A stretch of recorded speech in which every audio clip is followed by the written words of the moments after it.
Welcome to the Venezuela Analysis Podcast. I'm your host, José Granados Ceja. The Venezuela Analysis Podcast brings independent, on-the-ground, English-language coverage of Venezuela and the Bolivarian process. You'll hear news and analysis about the country, as well as coverage of leftist and grassroots forces. And on today's program, we're talking about the global anti-imperialist and anti-colonial fight. And we're joined by Toronto-based writer and host of the Anti-Empire Project podcast, Justin Podur. Welcome to the show, Justin. Thank you. It's good to be here. I don't think I've written for Venezuela Analysis many years ago, but I don't think I've ever been on the podcast, so it is awesome to be on here. We're doing a new format here, more conversational, more looser. We were trying to do this like radio documentary style, and while it was effective, I think when people think podcast, they think this, so we decided to switch gears a bit. And anytime you want to write for us again, more than welcome. We're always looking for more content. Awesome. All right, just for those of you who aren't familiar with Justin, he is the author, along with Joe Emersberger, of Extraordinary Threat, the U.S. Empire, the Media, and 20 Years of Coup Attempts in Venezuela, of America's Wars on Democracy in Rwanda and the Democratic Republic of the Congo, and Haiti's New Dictatorship. He's a professor at York University's Faculty of Environmental and Urban Change. And we're also joined by Cira Pascual Marquina. She's staff writer here at Venezuela Analysis. She's a political science professor at the Universidad Bolivariana de Venezuela in Caracas and a teacher and organizer with the Pluriversidad Patria Grande, El Penan's Communes Educational Initiative, and co-producer and co-host of the Marxist educational program Escuela de Cuadros. She's a member of the International Community Democracy Network and co-author of Venezuela, the Present, a Struggle, Voices from the Bolivarian Revolution. Cira, welcome. Great to be here. Thanks. I feel really privileged to be able to have this conversation with you two in particular. It's difficult sometimes, I think, kind of breaking through the noise, as we say in Spanish, el cerco mediático, but always, having people here who understand, the reality of things on the ground, the situation that we're facing as anti-imperialists, as anti-fascists, anti-colonial activists.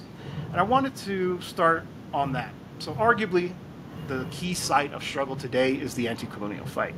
We know the Palestinian resistance presses forward against a genocidal enemy, and it's backed by the U.S. And meanwhile, at the same time, Venezuela is engaged in a fierce national liberation struggle against neocolonialism that not only is trying to steal its assets and actively stealing, in the case of Citgo, but has the broader aim of imposing a pliant government in order to further secure access to the country's resources. So in that sense, it isn't too surprising that one of the loudest voices defending the right of the Palestinian people to resist occupation have been the presidents of the Bolivarian Revolution. Obviously, first Chavez and now Maduro, and Chavez in particular has almost risen to new heights with many of his comments condemning Israel, Zionist entities' attacks against the Palestinian people, its continued occupation, its brutal colonial project. But obviously Maduro as well. In fact, one of the first things he said on Election Day on July 28th was, "Long live the Palestinian people." So I was hoping we could actually start there, connecting the dots between the national liberation struggle in Palestine, which is at the forefront of so many of our minds right now, but also with the national liberation struggle that Venezuela and other Latin American countries as well are engaged with. So we'll start with you, Justin. Help us connect those dots. Where are the parallels? And I think most importantly for that, audience that is watching us now, how they can understand that this is actually part of the same struggle.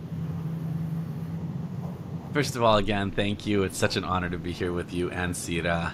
I love the UBV.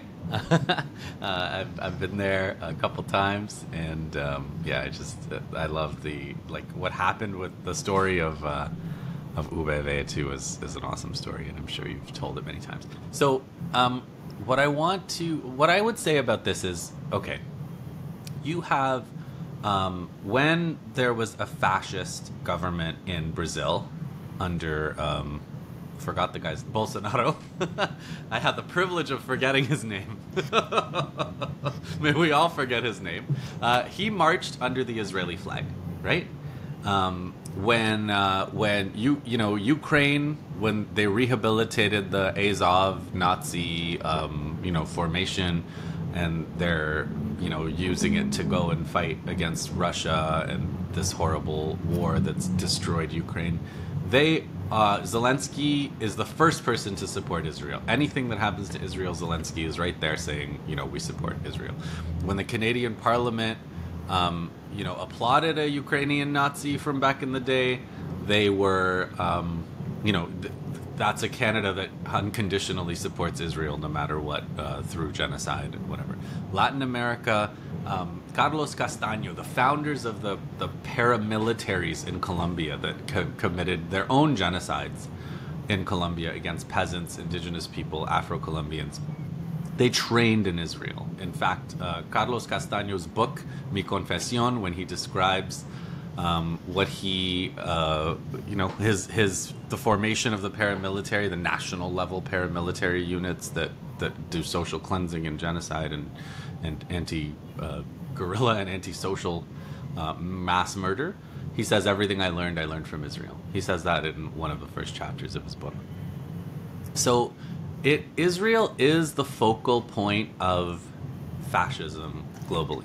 And because in the 20th century, the Nazis in Germany happened to be anti-Jewish, and they made all kinds of accommodations with the Zionist movement, all kinds of collaboration between the Nazis and the Zionists historically.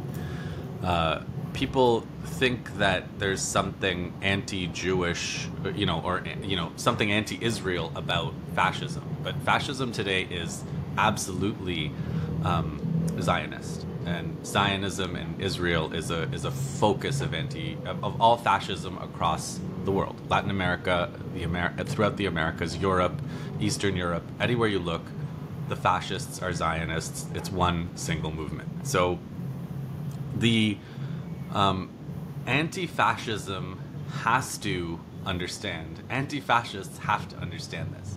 They have to understand that Zionism is a fascist formation. It's a fascist movement. All of the things that people who studied fascism, which sadly isn't as many people as probably should, the idea of like will to power, the idea of racial hierarchy, the idea of an alliance with big business to crush the left, to crush anything smacking of communism, to destroy those, to go and through violence, like invade your neighbors, destroy all those who might stand in your way physically.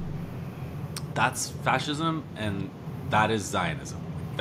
So the ideology that is opposed to national liberation today, the ideology that is opposed to social progress today, the ideology that is opposed to the project that Chavez had, the Bolivarian project of the Americas, the idea of American integration, the idea of sovereign national development of resources and social provision, all of that, the central idea opposing all of that is a fascist idea, and that fascist idea is Zionism. It's a Zionist concept. They are absolutely intertwined. And just like one other kind of point about this is reactionary politics in the Americas, everywhere in the Americas, they will always use the idea of opposing Israel as some kind of rhetorical shield. So they'll kind of put Israel's fascism in front of progressive people, and when progressive people say we oppose this genocide, they say, well, then you're an anti-Semite and this is anti-Semitism. And so in fact, a lot of right-wing politics, fascist politics, violent politics, and now genocidal politics is covered for by this specific rhetorical Zionist tactic of saying that opposition to genocide is, in this case, is anti-Jewish. So I think that would be how I would start off my discussion of the connections between fascism and Zionism, and anti-fascism and anti-Zionism. Cira, your thoughts. How do we connect the dots between the national liberation struggle in Venezuela, but broadly also in Latin America? We had Justin talk about, the Colombian paramilitaries as well. Here in Mexico, there's also been that pressure to try to pigeonhole the left movement here as being, anti-Semitic, et cetera, et cetera.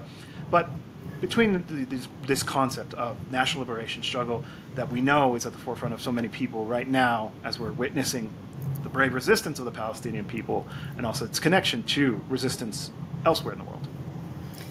So basically, I agree with Justin's analysis. I would just add a few things.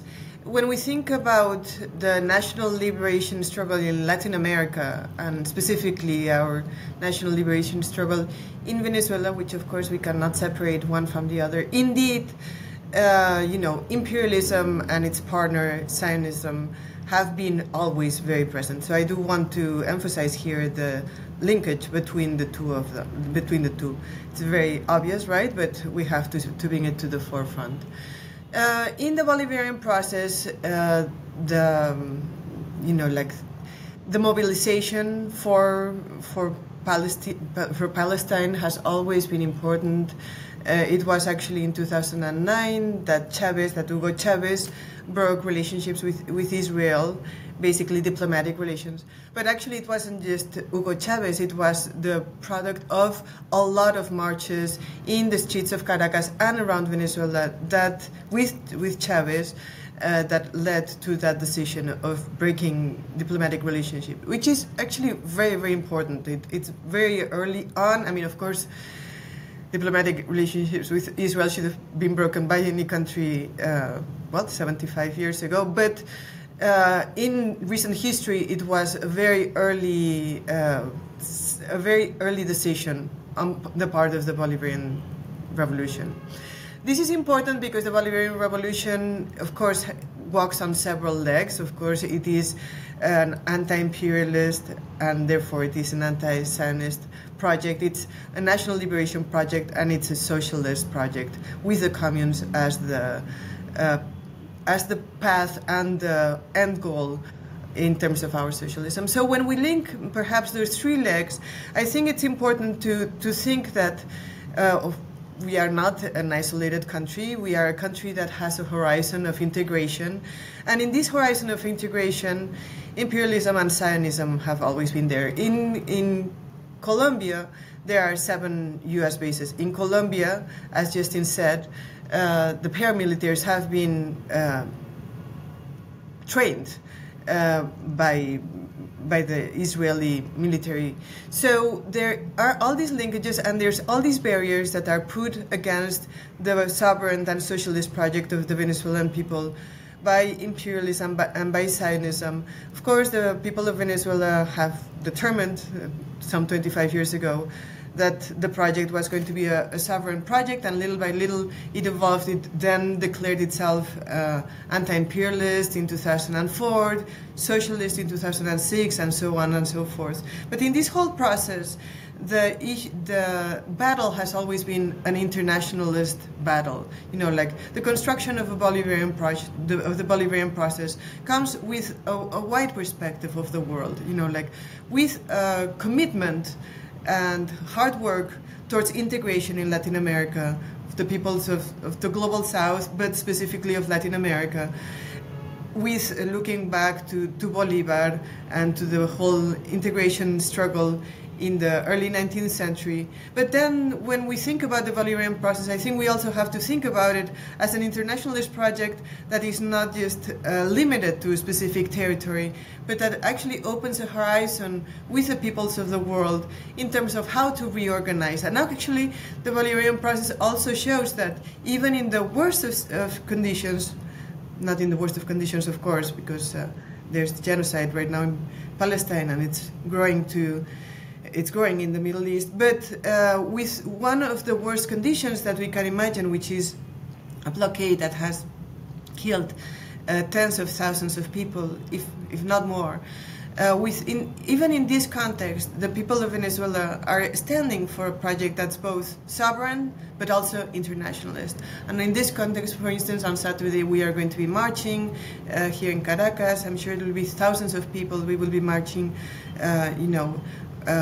basically 1 year after the beginning of the genocide, or this phase of the genocide against the Palestinian people. So there is a very intense feeling of solidarity and sisterhood with the people, and brotherhood with the people of Palestine, and with all the people who struggle for their sovereignty and for their national liberation. Our struggles are struggles that go hand in hand, and our struggle cannot go forward if the struggle of the Palestinian people cannot go forward too. So this is important to remember, right?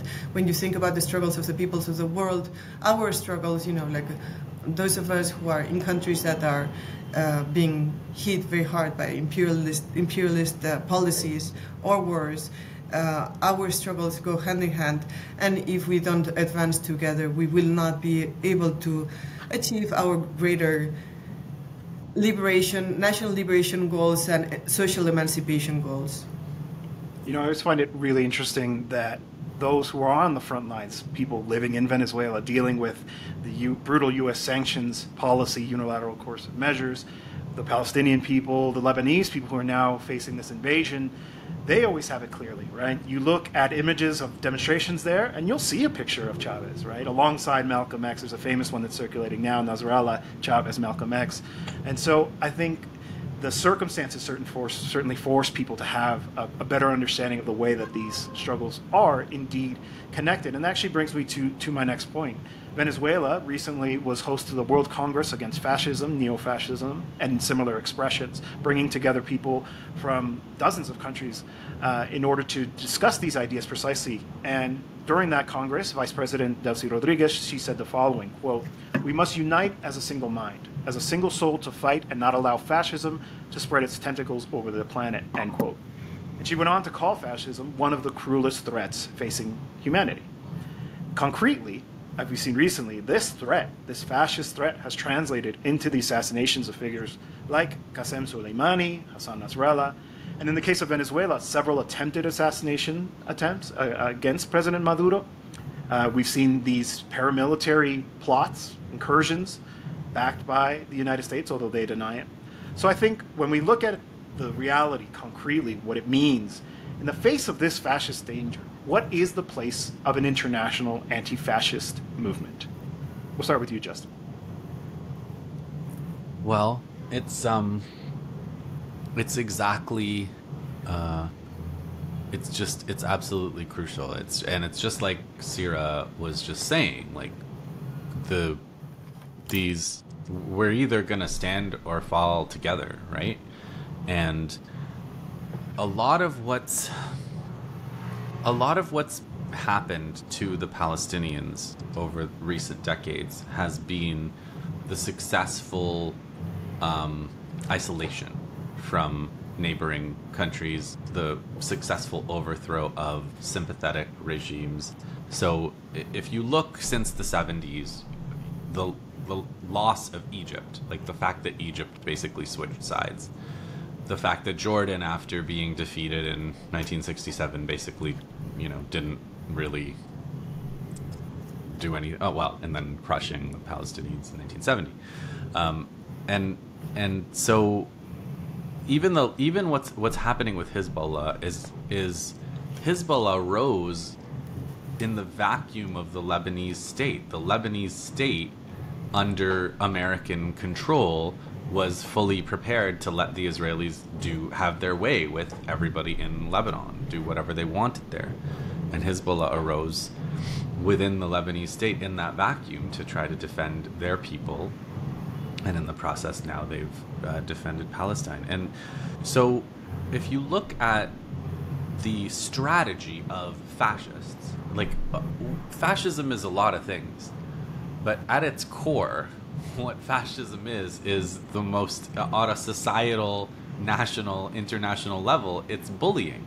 And bullying is picking on a weaker, smaller opponent, isolating them from social connections and friends, and trying to destroy them, ultimately physically, but in the meantime, in terms of their morale and their ability to resist. So that's the whole strategy. And when you think of like Venezuela and Cuba today in the hemisphere, Nicaragua, I mean, even that there's been a progressive isolation of those countries too, and like incredibly disappointing responses from Colombia, who's facing the same, like the president, while the president Petro faces a active attempt to overthrow him, he's out there saying, let's have a do-over in the Venezuelan election. Like it's just preposterous. The lack of, and the relatively weak showing from Brazil too. to enable that kind of isolation. And like the people that are standing against fascism in the world are very isolated right now. There's a tiny number of countries in Latin America. It's a handful, and others in Latin America have gone totally fascist, like Argentina, right?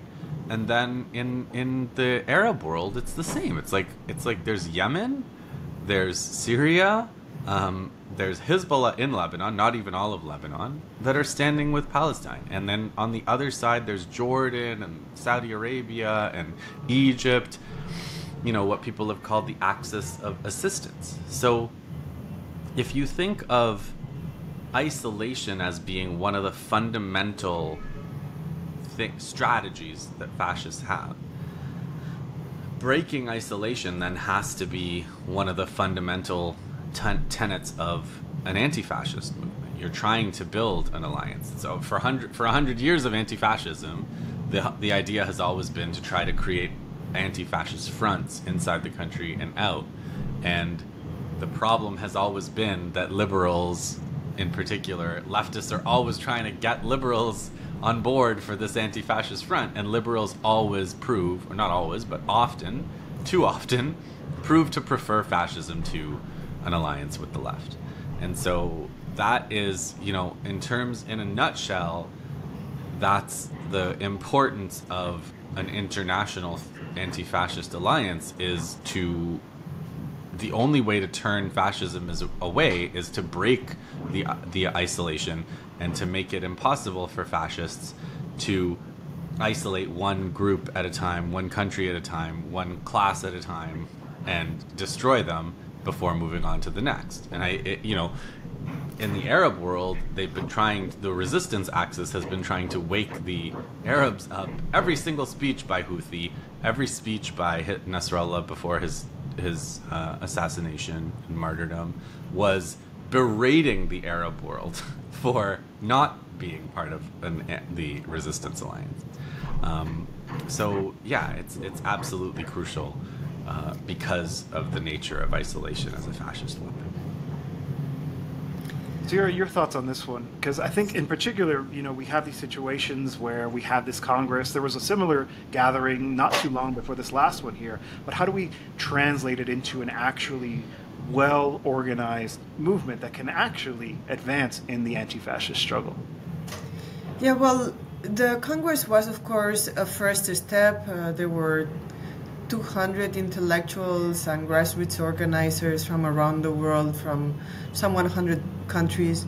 So it was a first step, but I think it was an important step, and the call is for an anti-fascist international. I certainly do not have the roadmap on how to build an international of this kind. I think that basically everybody who went to the Congress is still thinking about how to make it happen, but there is an awareness that this is absolutely necessary. I mean, the situation in Venezuela is the presence of fascism in Venezuela is very obvious. Actually, something that people don't realize is that Edmundo González, actually the proxy of María Corina Machado, let's talk about her because she's the real one here, the presidential candidate, he's actually, María Corina Machado and Edmundo were actually the first presidential candidates that you could characterize as fascist in the history of the Bolivarian process. I mean, all of them before were right-wingers, were pro-imperialists, but they didn't have kind of like you couldn't tick all the little squares to say that they were fascists. But these people were actually, María Corina Machado is an overtly racist person, and a person who's called, one, for actually sanctioning Venezuela, and two, more impressive even, is for the military intervention of Venezuela by U.S. imperialism. She asked for it. Amongst other things, that's why she couldn't directly run for the presidency. But all these things, I mean, it is important to characterize the most recent, electoral context in this regard, because this also it was followed by, actually, immediately after, by fascist expressions of violence in the street. I mean, it was the elections were on July 28th and July 29th. The streets of Caracas were in fire. I mean, literally in fire, you know, with barricades, with the llamados comanditos, these groups of young kids that, you know, like young kids from the working class neighborhoods that had been co-opted, paid for probably, to go out into the streets. And their actions were very, very violent. I mean, outside of Caracas, in at least 2 or 3 places, they burned these groups, burned basically the ruling party, we could say. They burned their houses, their headquarters. They tried to kill people. I mean, people were killed, and all of them were Chavistas. Between 20 to 25 people were killed, and all of them were Chavistas or security forces. So the actual, you know, like we saw very recently, the face of fascism in Venezuela. It was just, you know, like 2 months ago. So it is obviously an urgent task for us. I mean, sometimes in every country you're going to be faced with expressions of fascism in different times. And right now for us it's it's in a very recent history. But not only that. I mean, there's been Eric Prince, who's a founder of Blackwater, the paramilitary group, and he's a former Navy SEAL. He has been kind of like on a rampage, saying, I mean, up to one point in their website, which is a website where they say that they're going to overthrow Venezuela's government. In this rampage that they were having until recently, they were saying that on the 16th of October they were going to overthrow Venezuela's government, and they had like a countdown. Around that time, another Navy SEAL, by the way, was the police forces got a Navy SEAL here in Venezuela and an arsenal of about 400 weapons in Venezuela. All this happened very recently. And all these, you know, like we are, of course, when we think about the situation of Venezuela and the continuity of the Bolivarian process, which is something that's important not only for us in Venezuela, but for everybody who's on the left and for sovereignty to think about, you know, like these are, you know, very recent things that happened very recently, and that concerns us a great deal. That's why the Congress is actually very important. Of course, in the United States, all around the world, there's expressions of fascism. But for us, it's a pressing issue. And the debates in the Congress were very interesting. They were rich. There were different perspectives. It's important to actualize, of course, the concept, no? Because, for instance, Justin was saying there are some, we could say, superficial differences in terms of fascism that can confuse some people, because fascists today are actually pro-Israel, they are Zionists, so that can generate some confusions. There's other elements, for instance, historical fascism was statist, and current fascism is anti-statist. So, but these are actually superficial things, because actually, what is fascism? Fascism is the expression of capitalism and of big capital in a moment of crisis of capital, a crisis also within the bourgeoisie and within the elites of their model.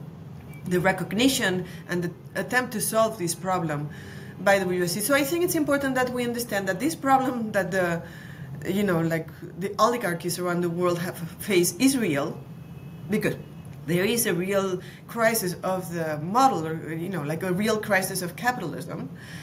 And therefore, not only can we see expressions of fascism around the world right now, but we can expect that they are going to be growing. That's why, again, going back to the Congress in Venezuela 2 weeks ago, it was an important space for debate, but certainly it's just a first step. There has to be a lot more work. There has to be a real, we have to weave a real organization, global organization, to fight against fascism, which is tremendous danger right now, and it's going to become a larger danger for all of us around the world. Absolutely. One of the things that came to mind as you were talking is, one of the definitions that I think is useful for our audience is that fascism can be understood as the colonial destruction applied at home, right? The repression that is applied to the colonies or semi-colonies applied at home. And I'm not saying that because, what they're doing there can happen to you. I do believe that, right? I think that's why it's important to pay attention to the way that these, geopolitical actors do what they do in these circumstances, because they feel like they have the free rein to do it, and they would do it to you as well. Obviously, I don't think that's why we should be, in solidarity with the Palestinian people, the Venezuelan people, or whoever, because I think it's on the principle of saying, no, we reject this, in the name of humanity. But I do think it's worth remembering. This could happen. I was recalling, I can't remember exactly who said it, but they were saying before Milei was elected in Argentina that there was actually almost an overconfidence amongst the progressive and leftist forces. They're like, no, we have a long anti-fascist kind of tradition here in Argentina. The trade union movement is very strong. They wouldn't allow it. But sure enough, he was elected. And I think that came as a surprise to many Argentines. Here in Mexico, we're recording this on October 1st. It's Inauguration Day. Claudia Sheinbaum won with 36 million votes. I mean, a huge mandate, supermajority in Congress. But some of the same things that we saw in Venezuela are starting to happen here. And it's one of the warnings that I've been issuing to comrades here in Mexico, which is that, in the face of a total marginalization from the liberal democratic framework, they turn to fascism. They turn to far-right tactics. We're already seeing it. There was a debate around constitutional reform, and they stormed the Senate trying to impede the work.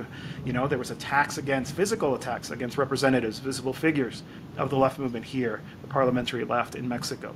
So I do think that it's important to remember where things go. The classic saying, scratch a liberal, find a fascist. And so we've seen in the case of Venezuela, and I'm hoping we can spend the rest of the program talking about this effort to rehabilitate the opposition in Venezuela, to make it seem, people like María Corina Machado, right, to whitewash her violent anti-democratic past. You made some references to some of her supports for sanctions, but also support for the farce of Juan Guaidó and the so-called interim presidency, not condemning these mercenary strategies to try to assassinate key leaders, but instead, if you ask people in the English-speaking world, the world that we're talking to as well, they would probably see her as a liberal democracy activist. I mean, that's what they've been trying to do in the mainstream media. But like we've been talking about here, she's a fascist. So, Justin, you wrote this book on Venezuela, on the history of the opposition. I thought we could start with that, of kind of reminding the audience just what the opposition actually is. I mean, I think there is a qualitative change here with María Corina Machado being the face. But if U.S. imperialism got what it wanted, she would be occupying maybe not the presidency or the shadow presidency, being in charge of the country. I mean, I think these is the people that are being raised up. Their profile is being, shown upon by international media, by actors, for the State Department, et cetera, et cetera. So I'll go with you first, and I have a question for Cira later. But remind us who the opposition is, who's María Corina Machado, and why it's a warning for those who are paying attention to how the opposition tends to lean or convert into outright fascism. Right. So it feels weird to be explaining this on your channel to you guys, but let's do it anyway. No, don't be shy. Honestly, when people ask me what's the number one book if I want to understand Venezuela, I point to yours. So don't discount your authority on the subject. So Chavismo, the Bolivarians came into power at the end of the 1990s, and they were immediately and they came to power following a multi-decade, bizarre system of alternating elites in power. It was such a farcical system. There was a treaty called, everybody know. I'm sorry. I'll just act like you guys don't know. The Punto Fijo agreement. It was this agreement that the ruling parties would alternate in power. So the introduction of the Bolivarian revolution was the first time there was any kind of even electoral democracy where you had choices as a voter. that was introduced in the late 1990s in Venezuela. And so it's not a choice. Like, the opposition in Venezuela is not like you can choose this or you can choose the Bolivarians, because the Bolivarians believe in the idea of choosing at the ballot box, and the opposition does not. So it's one of these strange kind of perverse situations where Democrats are constantly enabling fascism. A democratic system in a context like an imperialist one like this is just every election is a chance for the fascists to come to power. And I don't know, what that makes me at the end of the day. But like, I don't want to talk about like, I don't want to make a critique of a democratic system, but I can say that the opposition in Venezuela does not believe in democracy. When they come to power, if they ever come to power, they will destroy the entire system. They will annul all of the gains that were made, and they will make sure that the system is such that the Bolivarians will never return to power through any legal or electoral means. They're explicit about that. They overthrew the government for 2 days or a day and a half in 2002, and that's what they did. It's not like some kind of like, what would they do in that situation? We know what they would do in that situation because they've been in that situation. So they've continuously been trying to overthrow not the Bolivarian project, but democracy itself in Venezuela. Overthrow the electoral system in Venezuela for as long as it has existed, which is from 1998 until now. So that is that's who the opposition is now.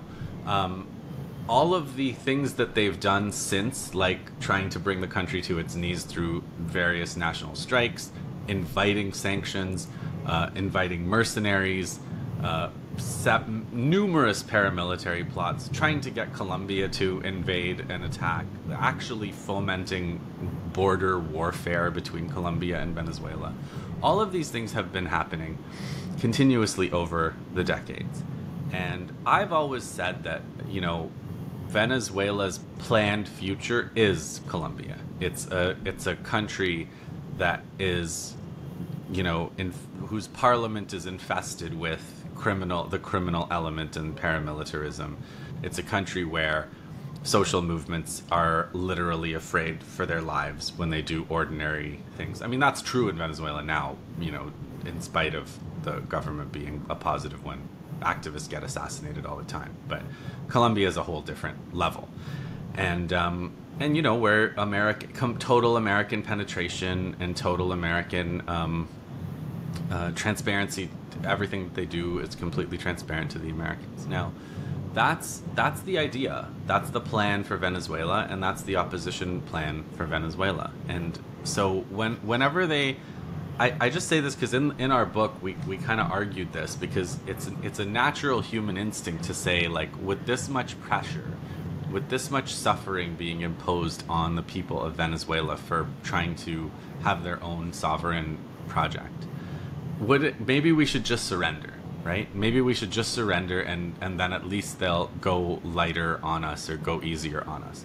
But if you look at the places that have surrendered, it's actually miserable there too, and it's more violent. Like, it doesn't just, they don't give you it's an illusion that fascists will give you a break if you surrender. And that's one of the main games of manipulation that abusers and fascists play, which is like, if you just give me what I want, all of this will stop. On the contrary, if you give them what they want, all of this will accelerate. And that's the opposition's whole program for Venezuela, and that's why anyone who's anti-fascist has to oppose the Venezuelan opposition, all the way.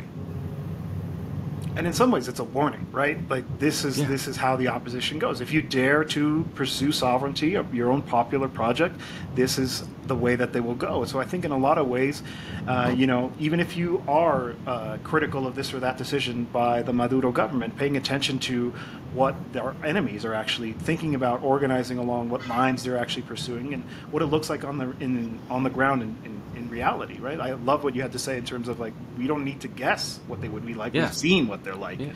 Absolutely.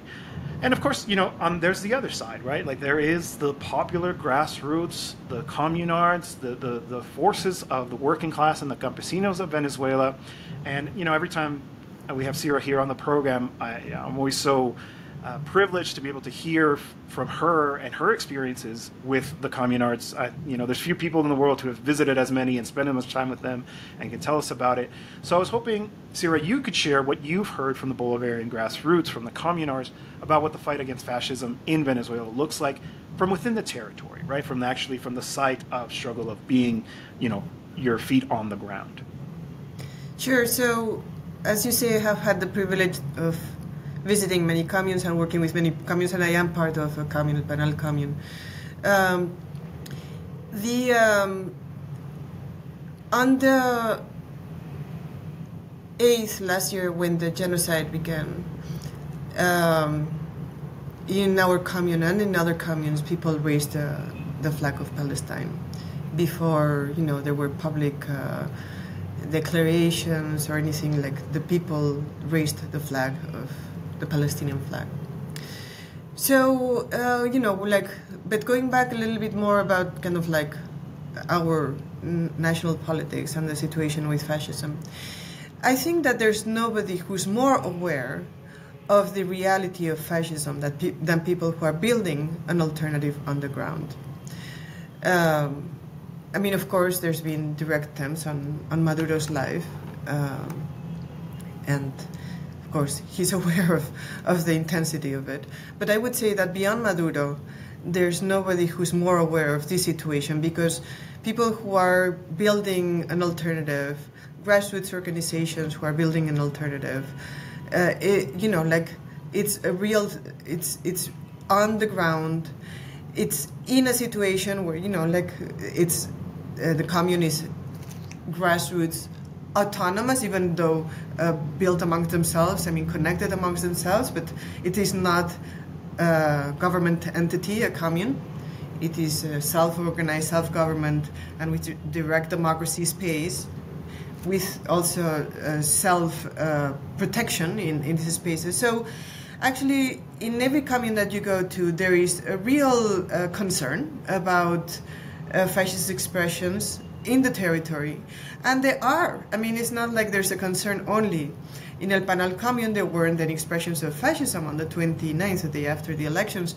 But we could say that a few streets down, there were very overt and violent exercises. And of course, the whole community kind of like organized to make sure that those fascists didn't come closer to the commune.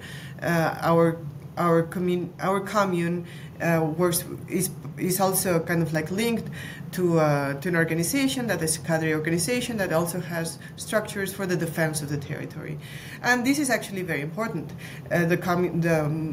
For a commune to be robust and to be capable of being a space where the seed of socialism begins to grow, communes not only do they have to have self-government and means of production and begin to generate new social relations, which is kind of like the large objective, but communes also have to be able to defend the territory, defend the people, you know, like defense, you know, like economy, politics, and defense have to go hand in hand when you think about the building of an alternative society, and communes are the germs of an alternative society. So I think that when you go to whatever commune you go, you will find that people are very aware. They do not have any doubts about the real existence of fascism in Venezuela, and they are organized, and they are ready to defend the sovereignty, but also to defend the project. All of it goes hand in hand. So I think when folks think about Venezuela, and of course, folks who are listening to us think about the reality of fascism here, and are concerned, probably as solidarist people that they probably are, they should also think, for sure be concerned, but also be aware that the people of Venezuela are not passive, that the people of Venezuela are organizing, that the people of Venezuela are not organizing, just a beautiful future, but that they are organizing right now and they are fighting for a better present right now. And I think that that's important because the intensity of fascism has been, we have seen it very close up. But we are also not going to give up. The people of Venezuela are not going to give up and are going to continue to struggle. Those are powerful words there. Well, we've reached the end of the program. I want to give you an opportunity to say some final words, but I thought I would share something that actually emerged as a result of this conversation for me. I think, while in theory I always kind of understand the necessity of understanding how struggles overlap and that we face common enemies, talking about this really puts things in perspective for me in terms of who our enemy is. What does fascism actually represent? It's literally a mortal danger to us. And I think in that sense, understanding who our enemies are, you'll never hear me condemning the resistance, be it armed, be it peaceful, be it the communards, be it the, Hamas or Hezbollah in Lebanon and Palestine, because I think they have it clearly, in the same way that we were talking about earlier, that when you're on the front lines, there really isn't a lot of room for doubt in terms of these concepts of understanding what that shared struggle actually looks like. And I think it's important for us in particular who communicate in English to actually transmit this, right? Just as a quick personal anecdote, I had some friends visiting over the weekend, and we were talking obviously about the situation in the world right now, in Palestine in particular. And one of them who, doesn't exactly operate along the same lines as we do, kind of took an aback when I said, yeah, of course, I hope the Zionist entity loses, right? I'm on the side of the resistance, and I'm not going to be shy about saying that. For me, it's very clear. There's one side that's committing genocide, and there's one side that's resisting. But that kind of language doesn't really break through the blockade, right? We don't hear that very often, and we need to normalize that. I think it needs to be acceptable to say that, no, I'm not going to condemn Hamas. Are you kidding? I'm going to condemn the Zionist entity. And so I think it's really useful to understand what is the nature of this, what are they capable of, we've seen what they're like, and therefore shifting the narrative in that sense. And I'm really grateful for the opportunity to do so with both of you. But before we go, I want to give you a chance to also give some parting words here. We'll go with Cira and we'll end with Justin. Yes, I will go first because I have to go to actually an anti-fascist meeting organized by Alba Movimientos. Thank you. I really enjoyed Justin's reflections, and to everybody who's listening, just keep in touch with us. We do cover, the events in Venezuela and specifically how fascism operates here. So I will not have any closing words because I'm sure Justin is going to say something really important, but I am going to go out, and thanks again. You set me up, Cira. Thank you. It was so nice to meet you. That was really cool. Cira's awesome. So any final parting words? Do I have any parting words? Well, yeah, okay. Let me say something really that probably would deserve a whole episode on itself in 2 minutes to leave your listeners hopefully completely mystified. When the sanctions had destroyed Venezuela's oil industry beyond belief, Iran did an incredibly courageous thing. They ran the blockade and they were like, do what you gotta do, America, but we're coming and we're going to help the Venezuelans repair. And there's unbelievable footage. And Iran is they say Iran's a theocracy. They say Iran is all these things. And how could you support Iran as an anti-fascist? But it's if you look at what they're actually doing, you say, people say this, believe your eyes, not what the Americans tell you to believe, right? And right now, as we're recording, Iran is hitting Israel. It looks like they're hitting Israel with missiles as some kind of response for the murder of Nasrallah and the murder of Haniyeh. And it's you have to understand fascism in terms of what it's doing in the world and not in terms of what the American propaganda is about what you should think of these regimes. That's it. All right. Well, thank you so much for joining us. Shot. I mean, that's the thing. We want to leave people with that sense that there's still more to do, right? This was a useful hour-long discussion, but there's a next step, right? And so how do I start to understand that there is a whole propaganda apparatus operating on us on an almost 24-hour basis, and therefore understanding that we need to resist that because, frankly, they shouldn't be believed. Mm-hmm. Thank you so much, Justin. It's been an absolute pleasure being able to talk to you about this. You were the perfect person to help us connect these dots as we engage in this struggle and continue to think about what our role is in supporting resistance all over the world against these fascist colonial entities, these enemies of the working class throughout the world. Thanks again.